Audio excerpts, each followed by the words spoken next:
अगर सेंटेंस बनाना किसी ने सीख लिया, उसने इंग्लिश सीख ली। अभी आपके सामने कोई स्पेनिश बोले, आपके एक वर्ड पल्ले नहीं पड़ेगा, अब वो बोल के चला जाएगा। तो याद रखना, अगर कोई आपसे पूछे क्या आए एक वर्ड भी है, तो आप कह सकते हो हाँ कि आए उन चंद लेटर्स में से है जो अकेला भी एक वर्ड के समान है। साउंड्स भी कितने होते हैं? 26 होते हैं। ऐसा नहीं कि ये कोई साउंड नहीं होता इंग्लिश में।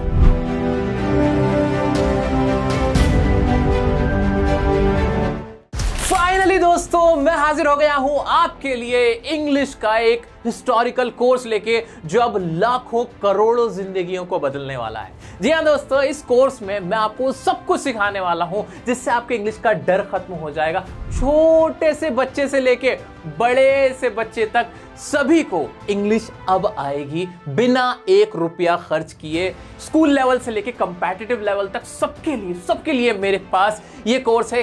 क्या इसमें हम पढ़ने वाले हैं? आज हम शुरू करने वाले हैं। इस खुशी के मौके पे सबसे पहले तो कमेंट में लिख दो कि हाँ, लाखों करोड़ों लोगों की जिंदगी बदलेगी। यस लिखो कमेंट में, वीडियो को लाइक कर दो, नीला बटन एकदम पीला कर दो। आओ शुरू करते हैं और मैं बताता हूं आपको कि क्या हम पढ़ने वाले हैं। सबसे पहली बात दोस्तों, अभी मैंने कोर्स शुरू किया है, तो मैं जब तक इसमें अपनी पूरी जी जान नहीं झोंक दूंगा ना, तब तक मेरे को चैन नहीं मिलेगा। दूसरी बात, इस कोर्स में हम क्या क्या पढ़ेंगे वो टॉपिक्स मैं आपके सामने डिस्कस करूंगा, लेकिन उससे भी इंपॉर्टेंट बात है, बहुत सारे लोग इस वीडियो को 1 साल बाद देख रहे होंगे, 2 साल बाद देख रहे होंगे, 5 साल बाद देख रहे होंगे। वो पूछेंगे कि ये कोर्स कब तक के लिए एप्लीकेबल है, इसकी वैलिडिटी कब तक है। मतलब इसमें जो मैं चीजें पढ़ाने वाला हूं, ये सारी वीडियोस जो अब आपको मिलने लगेंगी, उनमें जो भी चीजें मैं पढ़ाऊंगा वो कब तक के लिए, कोई अपडेट्स तो नहीं आएगी। तो मैं आपको बता देना चाहता हूं, आज भी और हमेशा तक, मेरे मरने के बाद तक भी आपके लिए कोर्स इक्वली वैलिड रहेगा। ग्रामर नहीं बदलती, तो मेरे साथ भी और मेरे बाद भी आपके लिए ये कोर्स वैलिड रहेगा। जब भी आप ये वीडियो देख रहे हो, आपको इससे इक्वली फायदा पहुंचेगा। तो दिमाग से बिल्कुल क्लियर कर दे, ग्रामर कभी नहीं बदलती, इंग्लिश बदलती नहीं है, वही रहती है। अब इस कोर्स में हम क्या पढ़ेंगे, इंग्लिश को कैसे सीखना है, आज की क्लास में क्या होगा बता देता हूं। आज हम स्टार्ट करेंगे बिल्कुल ABCD से। आप अपने माइंड में सब कुछ भूल जाओ, भाई आपने क्या क्या पढ़ा है ना इंग्लिश में आज तक, वो सब भूल जाओ, बिल्कुल जीरो से। अपने आपको एक छोटा सा बच्चा मान के चलो। आपकी उम्र 20 साल है, 22 साल है, 25 साल है, 30 साल है, मैटर नहीं करता। ये सोचो इंग्लिश पढ़ी ही नहीं है। इस माइंडसेट से हम शुरू करने वाले हैं। बस सुनते रहो मुझे आराम से। जब भी मन हो ना कि नहीं अब छोड़ जाता हूं, अब बाद में पढ़ूंगा, तो सोचो नहीं, मैं तो रिलैक्स करने आया हूं, यहां रिलैक्स करने आया हूं, मैं आपको कुछ भी रटवाने वाला नहीं हूं। तो पहली बात तो ये। अब इसमें जो टॉपिक्स है वो मैं आपके साथ डिस्कस कर लेता हूं। फिर भी ना बहुत सारे बच्चे मुझसे पूछ रहे थे एक और डाउट कि ये स्कूल वाले 10th क्लास के बच्चों के लिए है क्या ये कोर्स? बिल्कुल है, क्योंकि ग्रामर सारी इसमें सिखा दूंगा। क्या इसमें सर कंपेटिटिव एग्जाम में बैंकिंग का है, हमारा NDA का है, DSSB का है, क्या उसके लिए एप्लीकेबल है? बिल्कुल है, क्योंकि जो आपकी कॉमन टॉपिक्स है, कॉमन ग्रामर है, वो सारी मैं इसमें एक्सप्लेन करूंगा। साथ ही साथ आप सभी के जो भी अलग से क्वेश्चन आते हैं, एग्जाम बेस्ड क्वेश्चन होते हैं ना, वो भी मैं डिस्कस करता हुआ चलूंगा। एक्स्ट्रा वीडियोस बना दूंगा। कौन सा पैसे ले रहे हैं हम आपसे, सब कुछ फ्री है, बस प्यार चाहिए, आपका भरोसा चाहिए। जिनको हिम्मत नहीं मिली हुई है ना इंग्लिश से, इंग्लिश का सोच के डर जाते हैं, एग्जाम में अपियर होने से डर रहे हैं, उनका डर खत्म करना है, बस ये टारगेट है। आप प्यार देते रहो, वीडियो को देखते रहो, लाइक कर दिया करो, ताकि बाकी लोगों तक ये वीडियो पहुंच जाए। ठीक है, ओके जी। तो अब क्या पढ़ेंगे फाइनली उसमें देख लेते हैं। आज की क्लास में जो पहली क्लास होगी, बिल्कुल बेसिक पढ़ाने वाला हूं मैं आपको। सारी जो बेसिक बातें ना, इंग्लिश बनी कैसे है, इसके बारे में हम आज डिस्कशन करने वाले हैं। मजा आएगा, बहुत मजा आने वाला है। इसमें हम सेंटेंस एंड उसके टाइप पढ़ेंगे, फिर कभी सेंटेंस क्या होते हैं, वो कैसे बने, उनके टाइप, सब कुछ ना पूरा एकदम खोल के पढ़ेंगे, पोस्टमार्टम करेंगे, कुछ भी छोड़ेंगे नहीं। एग्जाम में क्या क्वेश्चन आते हैं, क्या क्या हार्ड से हार्ड पूछ सकता है, वो सब डिस्कस करने वाला हूं। जो ये कोर्स देखता हुआ चलेगा ना, उसको कभी ग्रामर में तो प्रॉब्लम नहीं आने वाली है। अच्छा क्या सर एक यही वीडियो के पूरा कोर्स इसमें कराओगे? नहीं नहीं नहीं नहीं, आपको अब 2-3 दिन बाद इसकी दूसरी वीडियो मिलेगी, तीसरी वीडियो मिलेगी, चौथी वीडियो मिलेगी। ऐसे जितनी भी जल्दी मैं इसको कंप्लीट कर सकूंगा, मेरी कोशिश रहेगी कंप्लीट कर दूं, और मैं अपनी तरफ से पूरी कोशिश करूंगा कि जल्द से जल्द खत्म कर दूं। बाकी जितने भी टॉपिक्स हैं, वो टॉपिक्स हम वीडियोस के थ्रू आपके सामने लाके रख देंगे। डाउट के लिए क्या होगा, टेलीग्राम ग्रुप पे ना PDF आपको मिल जाया करेंगी, वहां से प्रैक्टिस करना, दबा के प्रैक्टिस करना। इंस्टाग्राम पे मुझसे डाउट पूछ लेना। चले आगे, चलो। तो सब्जेक्ट एंड प्रेडिकेट पढ़ेंगे, फिर हम के सब्जेक्ट क्या होता है, प्रेडिकेट क्या होते हैं, नाउन क्या होते हैं, नंबर एंड जेंडर्स क्या होते हैं। बिल्कुल बच्चों वाली चीजें सर, ये बच्चों वाली कराओगे? कराऊंगा, क्योंकि बच्चों वाली ना बड़ी चीजें बन जाती हैं। आपसे कंपेटिटिव एग्जाम में नंबर के ऊपर सवाल पूछ लेता है, जेंडर के ऊपर पूछ लेता है, प्रोनाउन और उसके केसेस क्या होते हैं वो पढ़ेंगे। टेंसेस पढ़ेंगे, टेंसेस का क्या रोल होता है, पार्ट्स ऑफ स्पीच, अभी एक टॉपिक नहीं है पार्ट्स ऑफ स्पीच, बहुत सारे टॉपिक्स होते हैं इसमें, noun, pronoun, verb, adverb, adjective, preposition, conjunction, interjection सब आ जाते हैं ये। तो ये सारे अलग अलग वीडियो मिलेगी, सबको आराम से पढ़ लेंगे, ठीक है। चलो जी, मेरी कोशिश होगी कि मैं आपका टाइम कम से कम लूं, है ना।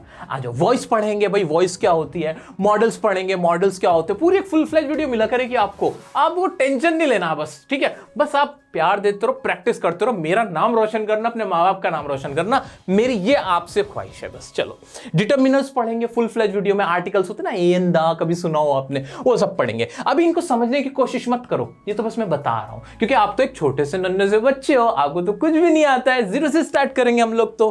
फिर ट्रांसफॉर्मेशन ऑफ सेंटेंसेस, क्लॉज क्या होते हैं, उसके टाइप्स क्या होते हैं, डायरेक्ट इनडायरेक्ट एग्जाम में बहुत पूछा जाता है, वो पढ़ेंगे। सीक्वेंस ऑफ टेंस, टेंस का सीक्वेंस कहां रखा जाएगा, वर्ड्स का सीक्वेंस कहां रखा जाता है, वो पढ़ेंगे। एरर डिटेक्शन हमेशा हर एग्जाम में आता है, बड़े बड़े एग्जाम में क्वेश्चन पूछा जाता है, वो पढ़ेंगे। वन वर्ड सब्स्टिट्यूशन के क्वेश्चन होते हैं, वो पढ़ेंगे। और क्या क्या सर, आप तो सारा पढ़ा दोगे, इडियम्स, फ्रेजेस, सिनोनिम्स, एंटोनिम्स और वोकैबुलरी, ये तो मिनिमम टॉपिक्स हैं। इसके अलावा भी मुझे लगेगा कि कमेंट्स में, या मुझे कुछ ऐसे टॉपिक्स लगेंगे कि इंपॉर्टेंट है आप लोगों के लिए, एग्जाम बेस्ड क्वेश्चंस जो आपके बड़े बड़े एग्जाम में, यूपीएससी में पूछ रहे हैं, या फिर बैंकिंग में आ रहे हैं, आपकी जुडिशरी के एग्जाम में आ रहा है, आपके एसएससी के एग्जाम में आ रहा है, बैंकिंग के आ रहा है, तो वो सारे भी टॉपिक्स में इसमें ऐड करके वीडियो बना दूंगा। कोई टेंशन वाली बात है ही नहीं, मैं आपके साथ हूं, बस आप टेंशन मत लेना, ठीक है जी। और क्या करेंगे अब हम करेंगे स्टार्ट। आ जाओ मेरे बच्चों, किंडरगार्टन में आ जाओ। तो एबीसीडी में लिया है हम, नर्सरी क्लास में आ गए, छोटे हो गए हम, सब छोटे हो गए, हमें इंग्लिश में कुछ भी नहीं आता। तो बच्चों आओ समझते हैं इंग्लिश बनी कैसे। सबसे इंपॉर्टेंट है, अगर आपने बेस सीख लिया ना, इंग्लिश का डर खत्म हो जाएगा, दिमाग से सब कुछ निकाल दो, एकदम शांत हो जाते हैं। तो अब क्या है इंग्लिश, क्या है इंग्लिश? एक लैंग्वेज है, एक जबान है, एक भाषा है, ये हम सभी जानते हैं। अब चाहे कोई भी भाषा, मुझे एक सवाल का जवाब दो कि जब हम कुछ भी भाषा बोल रहे होते हैं, चाहे मैं हिंदी बोलूं, संस्कृत बोलूं, मराठी बोलूं, तेलुगु बोलूं, गुजराती बोलूं, उर्दू बोलूं, अरबी बोलूं, कुछ भी बोलूं, तो बोलते कैसे? वो बोलते हैं अपने गले से, अपने मुंह से, है ना, बहुत सिंपल है। अब हम मुंह से क्या कर रहे होते हैं? हम मुंह से आवाजें निकाल रहे होते हैं। तो सारा खेल किस चीज का है मेरे प्यारे बच्चों? सारा खेल तो साउंड का है। किसका है? सारा खेल साउंड का है, साउंड का है भाई, साउंड का है। सारी चीजें कैसे निकलती हैं? ऐसे, आवाज साउंड से निकलती हैं। आवाजों से हम कोई भी भाषा बोल रहे होते हैं, है ना। ब की आवाज निकाल दी, गु की आवाज निकाल दी, उ की आवाज निकाल दी। अभी आपके सामने कोई स्पेनिश बोले, आपके एक वर्ड पल्ले नहीं पड़ेगा, अब वो बोल के चला जाएगा, ऐसे रशियन बोल देगा, चाइनीज बोल देगा, आपको तो सिर्फ वो आवाजें सुनाई दे रही होंगी, समझ में कुछ नहीं आ रहा होगा। ठीक उसी तरह इंग्लिश में होता है। जब कोई हमारे सामने इंग्लिश बोल रहा होता है, हमें लगता है पता नहीं क्या है, कुट कुट कुट कुट कर दिया और हमें समझ नहीं आया। क्यों समझ नहीं आया? क्योंकि हमें साउंड का पता नहीं है। शुरुआत किससे होती है? साउंड से। दुनिया की कोई भी भाषा साउंड पर निर्भर करती है, साउंड पर डिपेंड करती है। तो इंग्लिश में भी वही हुआ। इंग्लिश में क्या किया हमने भी कुछ साउंड्स को, कुछ आवाजों को हमने आइडेंटिफाई किया, उनको रिकॉग्नाइज किया, उनकी पहचान कर ली कि ये साउंड होगा, ये साउंड होगा, ये साउंड होगा। ऐसे ये वाले साउंड किसके होंगे? इंग्लिश भाषा के होंगे। तो कितने साउंड होते हैं? वो साउंड कितने होते हैं? वो साउंड होते हैं 26। क्या कहा मैंने मेरे प्यारे बच्चों? मैं आपसे सिर्फ ये कहना चाह रहा हूं कि इंग्लिश ना, जो सबसे छोटी बात है, जो सबसे छोटी से बेसिक बात मैं बताने की कोशिश कर रहा हूं, तो इंग्लिश बनी कैसे? साउंड से बनी।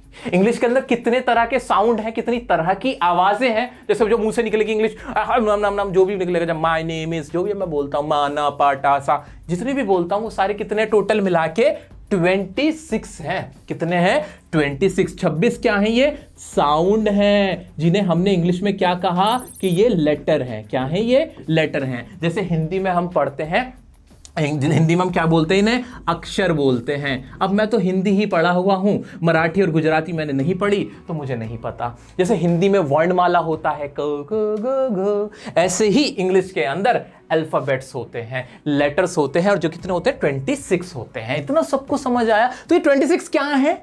साउंड है, आवाजें हैं। क्या मेरे छोटे से बच्चों को भी समझ में आ रहा है? क्या मेरे बड़े से बच्चों को भी समझ में आ रहा है? इतना तो समझ में आ रहा है कि सर इंग्लिश के अंदर 26 लेटर होते हैं। ये तो हमें क्लियर हो गया। अब वो 26 आवाजें कौन सी होती हैं?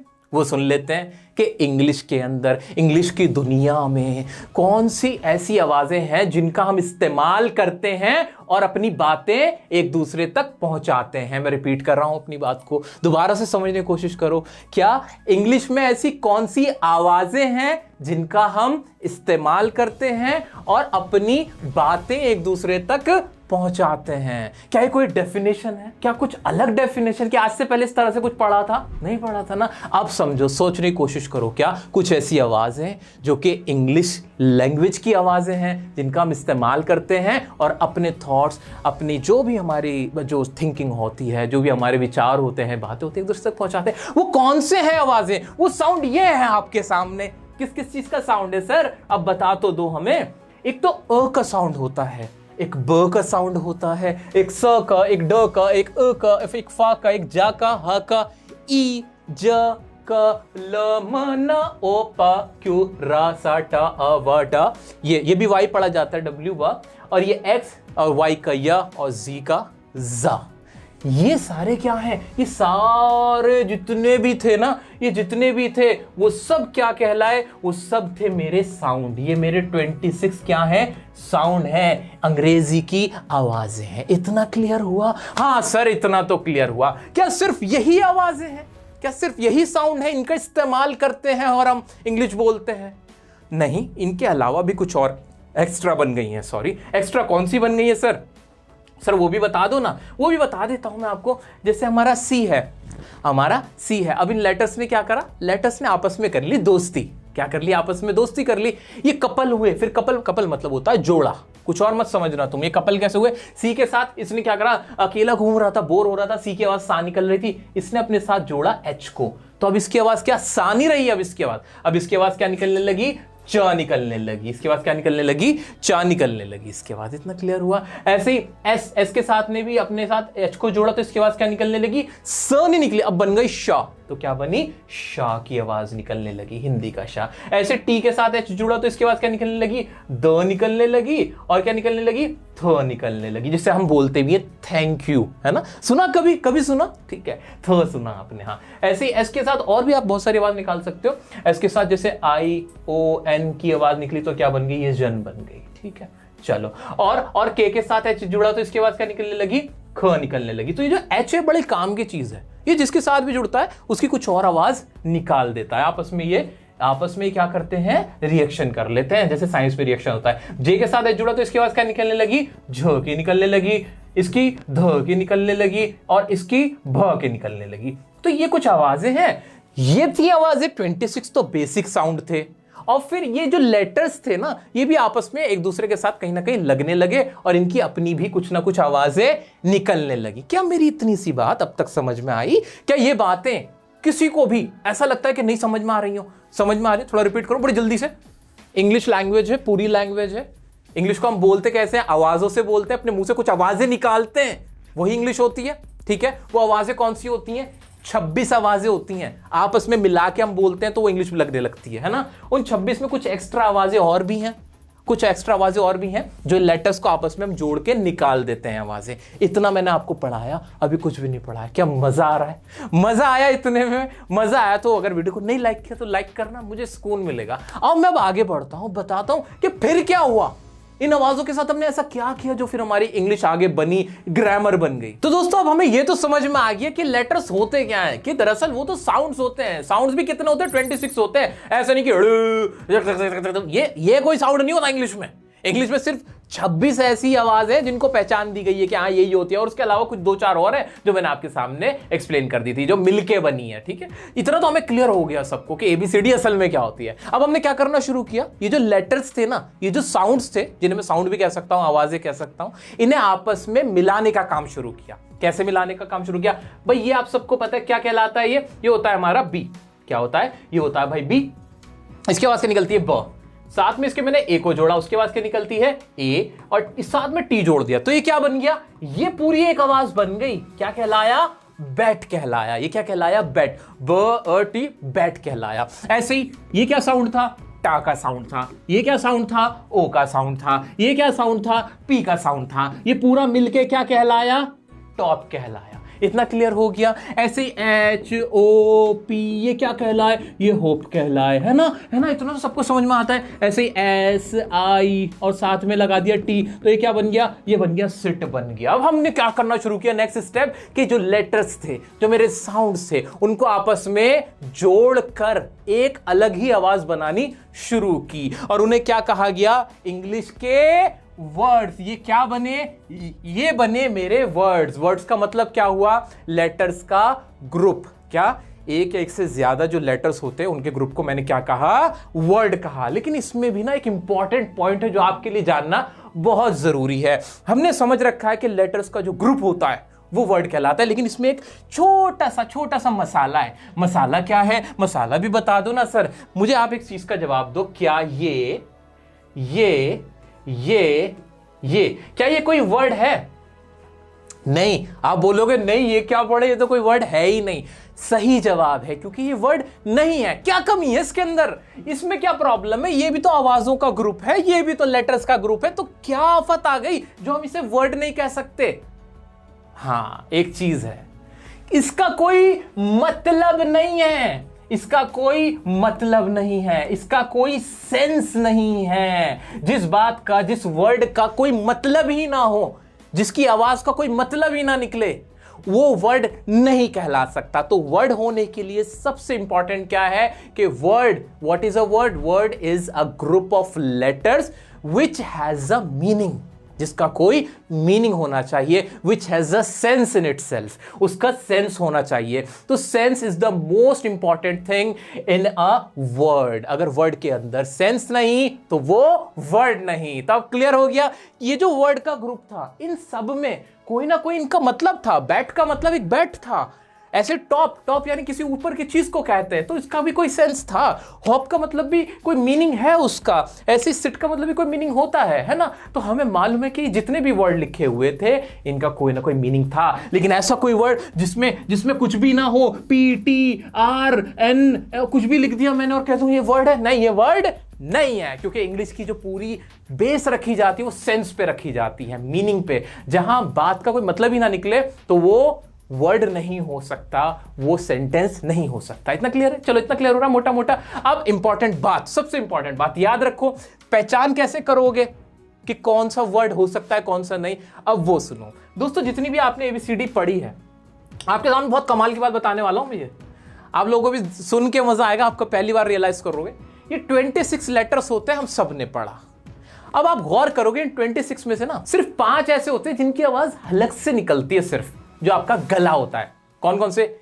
ए, ना होठों का इस्तेमाल हो रहा, ना आपको हवा मुंह से निकालनी पड़ रही, सिर्फ यहां से काम चल रहा है। AEIOU, समझ रहे हो?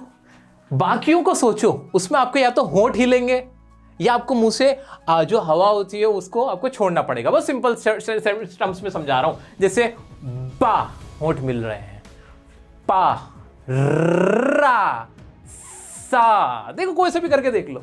लेकिन AEIOU ऐसे जो यहां से निकलते हैं, हलक से निकलते हैं, इसमें ना जबान का बहुत ज्यादा रोल होता है। बल्कि अगर यू को छोड़ दूं तो जबान का बाकियों में तो रोल होता ही नहीं। AEIO, ये तो बिल्कुल यहां से निकलते हैं, AEIO, है ना। तो ये क्या है? AEIOU में ऐसी क्या खासियत है भाई? ये खास थे, इनमें कुछ बात थी, इसलिए हमने क्या कहा, हमने कहा कि ये जो AEIOU, इनको हमने कहा कि ये कहलाएंगे वॉवेल्स। क्या कह नाम दिया हमने इनको? वॉवेल्स का। किसका? वॉवेल्स का, जिसे हिंदी में क्या कहते हैं? स्वर कहते हैं। ठीक है, अब स्वर याद रखने की कोई जरूरत नहीं, ये याद रख लेना, जो यहां से निकले वो क्या? मेरे वॉवेल्स थे। और बाकी क्या कहलाए? जो बचे हुए हैं वो क्या कहलाए? कॉन्सोनेंट। क्या कहलाए? कॉन्सोनेंट कहलाए। सर मजा आ गया, ये तो पता नहीं था। कॉन्सोनेंट हमने इनका नाम दे दिया। राइटिंग को इग्नोर करना थोड़ा सा, अगर अभी मैं जरा आपके साथ जुड़ा हुआ हूं तो मुझे यहां की खबर नहीं है, आपकी ज्यादा खबर है। तो AEIOU ये हमेशा काम आएंगे। सर इसका क्या इस्तेमाल है? इन जो आपने अलग से ये आवाजें बताई हैं, ये लेटर्स बताए हैं, इनका क्या आगे कोई इस्तेमाल होगा? होगा। आपके एग्जाम के अंदर सवाल पूछे जाएंगे, बैंकिंग के एग्जाम में, आपके SSC के एग्जाम में, हो सकता है UPSC में, जिस भी एग्जाम की आप तैयारी करो उसमें इसके ऊपर बहुत सवाल पूछे जाएंगे। याद रख लेना, AEIOU का कॉन्सेप्ट बहुत प्यारा है। अब काम की बात सुनो, जो ये AEIOU हैं, इनके बिना इंग्लिश के अंदर बहुत ज्यादा ऐसे वर्ड्स नहीं है जो बनते हो। यानी AEIOU का इस्तेमाल होता ही होता है कोई भी वर्ड बनाने के लिए। आप नोटिस करो ना, अभी हमने कुछ सारे वर्ड बनाए थे, उसके अंदर AEIOU में से कोई ना कोई आता जरूर है। O आएगा, I आ जाएगा, A आ जाएगा, E आ जाएगा, तो ये होते जरूर हैं। हाँ, कुछ ऐसे वर्ड हैं जैसे जिम हो गया, जिसके अंदर कोई भी AEIOU में से नहीं था, जिम हो गया, है ना। ऐसे ही क्राई हो गया, इसमें नहीं था। तो कुछ मतलब मैंने क्या कहा, मैक्सिमम ऐसे होंगे, ये बहुत ज्यादा ऐसे वर्ड होंगे जिनमें EIO आता ही आता है। और यहीं से हमें पहचान भी हो जाती है कि कोई वर्ड सही है कि नहीं, क्या वो वाकई में वर्ड है। क्योंकि जिसके अंदर AEIOU नहीं आता होता उनका कोई मीनिंग नहीं होता, साधारण तौर पे तो यही बात होती है जनरली। ठीक है, तो समझ में आया कि वॉवेल्स कौन से, AEIOU वाले, और बाकी कौन से, कॉन्सोनेंट हुए। जब लेटर्स थे, जो लेटर्स थे, आवाजें थी, आपस में मिली तो क्या बन गए, वर्ड्स बन गए। क्या मुझे इसका आंसर मिल गया? तो वर्ड का मतलब क्या हुआ, ग्रुप ऑफ वर्ड्स, साथ में उस ग्रुप ऑफ लेटर्स इनफैक्ट, और उसका कोई मीनिंग होना जरूरी है। एक और बात मैं वर्ड के बारे में आपको बता देता हूं। वर्ड की डेफिनेशन में बहुत सारे लोग कंफ्यूज होते हैं और ज्यादा पढ़ना नहीं चाहते। मैं कुछ भी आज कराऊंगा ना, जो भी टॉपिक अब मैं इस कोर्स में पढ़ाऊंगा उसको मैं पूरा पोस्टमार्टम करूंगा, उसका कुछ नहीं छोड़ने वाला। तो सुनो उसी से रिलेटेड एक और बात। अब जब वर्ड की बात आपने करी दी है ना, आओ अपने नॉलेज के पिटारे से मैं आपको कुछ और बात बताऊं। क्या ये एक वर्ड है?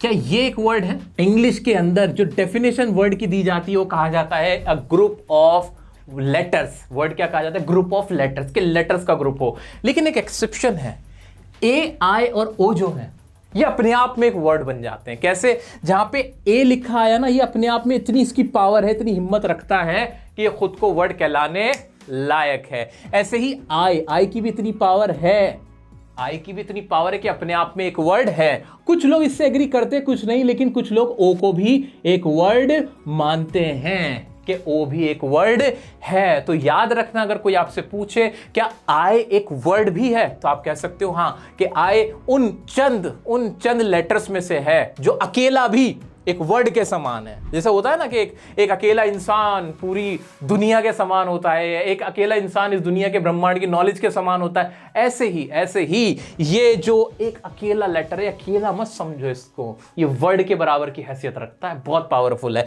तो वर्ड के बारे में एक खासियत है, एक फीचर है जो आपको पता होना चाहिए, क्योंकि इनके इस्तेमाल कुछ इस तरह से होते हैं कि जहां इनको इतनी इज्जत दी गई, इनको कहा गया कि ये वर्ड कहलाने लायक हैं। क्लियर हो गया? क्लियर हो गया, ठीक है। इतनी चीज आप याद रखना। अब आगे की बात करते हैं। भाई ये वर्ड्स तो हमने समझ लिए सर वर्ड्स तो हमने समझ लिए कि वर्ड्स क्या होते हैं, वर्ड्स जो लेटर्स का क्या होते हैं, ग्रुप होते हैं। अब हमने ना लेटर्स को मिलाया तो वर्ड बन गए। अब हम क्या करना शुरू कर दिया, हमने वर्ड्स को आपस में मिलाया। एक वर्ड, दो वर्ड, तीन वर्ड, इस तरह से हमने ना वर्ड को मिलाना शुरू कर दिया,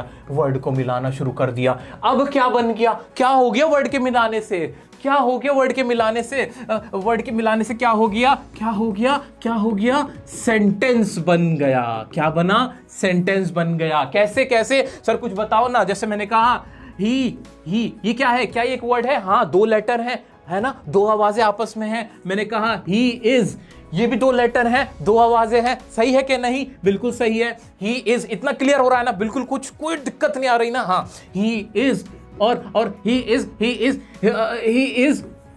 मैंने कहा राकेश,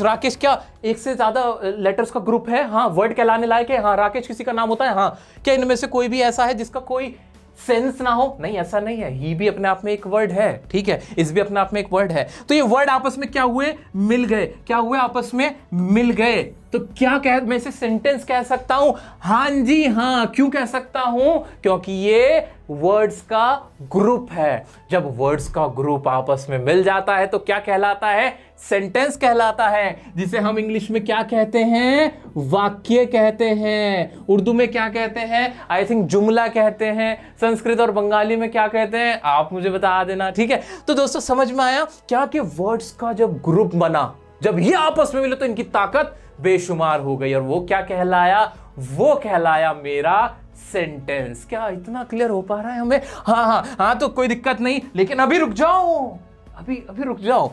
अभी मेरा आपसे एक क्वेश्चन है। मेरा सवाल बड़ा सीधा है, क्योंकि मैं आपसे पूछना चाहता हूं। मैंने लिखा ही इज राकेश। अगर मैं ये वर्ड यहां रख दूं और ये यहां रख दूं और ये यहां, अगर मैं इनकी पोजीशन हटा दूं, अब ये पढ़ा जाएगा राकेश ही इज। या फिर मैंने लिखा मैन यू इंग्लिश आर। क्या ये सेंटेंस है? क्या ये दोनों भी सेंटेंस कहलाने लायक हैं? आप मुझे जवाब दे सकते हो। क्या ये सेंटेंस है? तरीके से देखा जाए सेंटेंस की डेफिनेशन क्या है? A group of words. A group of words is called a sentence, है ना? यही तो यहां पर भी है, वर्ड्स का ग्रुप है। लेकिन क्या ये सेंटेंस है? Rakesh is man you English are. Sir पता नहीं, कंफ्यूजन हो रही है। नहीं बच्चे, ये सेंटेंस नहीं है मेरे दोस्त। उसका रीजन है क्योंकि जो ये वाले सेंटेंस हैं, ये वाले जो ग्रुप है, इनका कोई मीनिंग, कोई सेंस नहीं निकल रहा है। अभी हमने इंग्लिश पूरी नहीं पढ़ी है, लेकिन मैं बताना चाहता हूं आपको कि इसका कोई बात का मतलब नहीं निकल पा रहा है कि क्या कहना चाहता है। तो ऐसा कोई सेंटेंस जिसका कोई मीनिंग ही ना निकले, कुछ समझ ही नहीं आए। भाषा का मतलब क्या होता है? लैंग्वेज का मतलब होता है हम अपनी थॉट्स एक दूसरे तक पहुंचा सकें। अगर वो थॉट निकल ही नहीं पा रही, पहुंच ही नहीं पा रही, तो वो कोई सेंटेंस है ही नहीं। तो ये सेंटेंस तभी बनेगा जब वर्ड्स का ग्रुप हो, और दूसरी चीज उसके अंदर क्या होना चाहिए?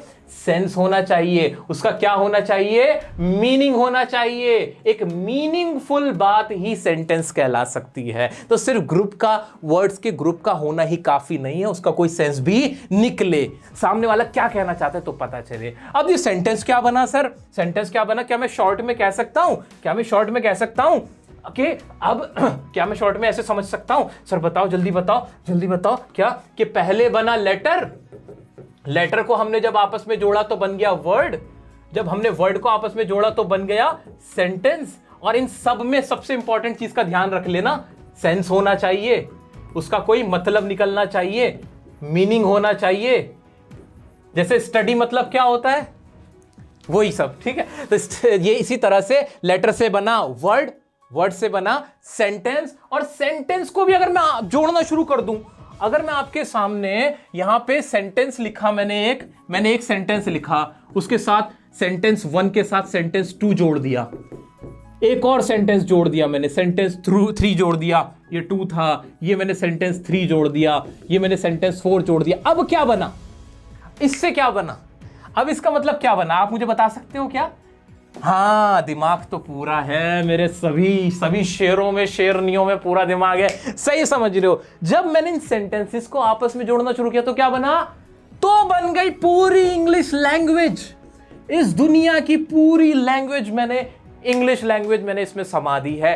ये होती है हमारी अंग्रेजी, ये रही हमारी इंग्लिश। इसके अलावा, इसके बाहर इस दुनिया में कुछ भी नहीं है जहां तक इंग्लिश लैंग्वेज का सवाल है। कि सेंटेंसेस को मैं आपस में जोड़ने लगा, सेंटेंसेस आपस में जोड़ने लगे, एक साथ मिला के लिखने लगा, पूरी किताबें छप गई, किताबें लिख दी गई, पूरे न्यूज़पेपर लिख दिए गए, आर्टिकल्स लिख दिए गए, इंग्लिश बोल दी गई, कह दी गई, पढ़ दी गई, समझ ली गई। सब कुछ किससे हुआ? सेंटेंसेस को जोड़ के।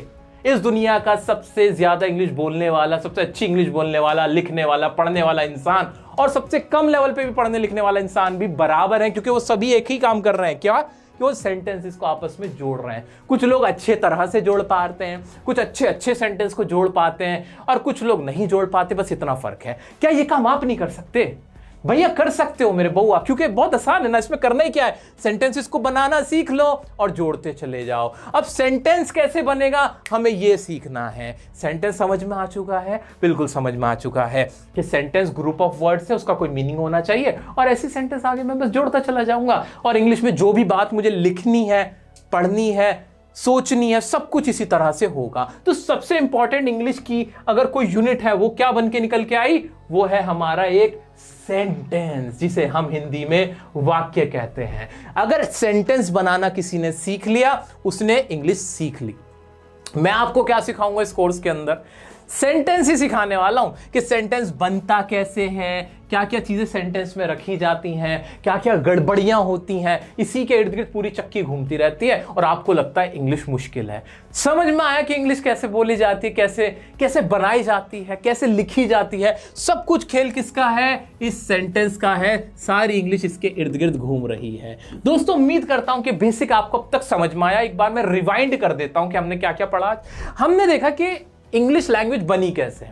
तो हमने देखा उसमें कुछ साउंड्स होते हैं, आवाजें होती हैं, और आवाजें भी सारी आवाजें नहीं है, कुछ की ही पहचान इंग्लिश भाषा ने, इंग्लिश की दुनिया में कुछ ही साउंड्स को पहचाना गया, जो थे 26 लेटर्स थे, जिन्हें हम ABCD के नाम से जानते हैं। उसके बाद हमने लेटर्स को आपस में जोड़ना शुरू करा और उसका कोई मतलब भी निकलना जरूरी था, जिसे हमने कहा गया वर्ड के सेंस हो और ग्रुप ऑफ लेटर्स हो। फिर हमने देखा कि वोवेल्स क्या हैं और कॉन्सोनेंट्स क्या हैं। AEIOU हमारे वोवेल्स थे जिनकी यहां से आवाज थी, बाकी कॉन्सोनेंट थे। उसके बाद हमने वर्ड्स को आपस में जोड़ा और देखा कि उनका भी कोई मतलब निकलना चाहिए, तो क्या बन गया? फिर वो सेंटेंस बन गया। अब सेंटेंस को भी जब हमने आपस में जोड़ा तो हमने देखा पूरी इंग्लिश बन गई।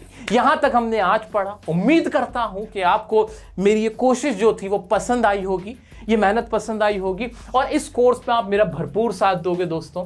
इस उम्मीद के साथ अगली वीडियो में आपसे मिलूंगा और बताऊंगा कि सेंटेंस क्या होता है, कैसे बनता है, कितने टाइप का होता है। हमारे कंपटीशन के जो एग्जाम होते हैं, एग्जाम के पॉइंट ऑफ व्यू से, या स्कूल के जो एग्जाम होते हैं, उसमें सेंटेंस के ऊपर कैसे क्वेश्चन आते हैं, कैसे उनको चेंज करना होता है, वो भी सिखा दूंगा, प्रैक्टिस कराऊंगा।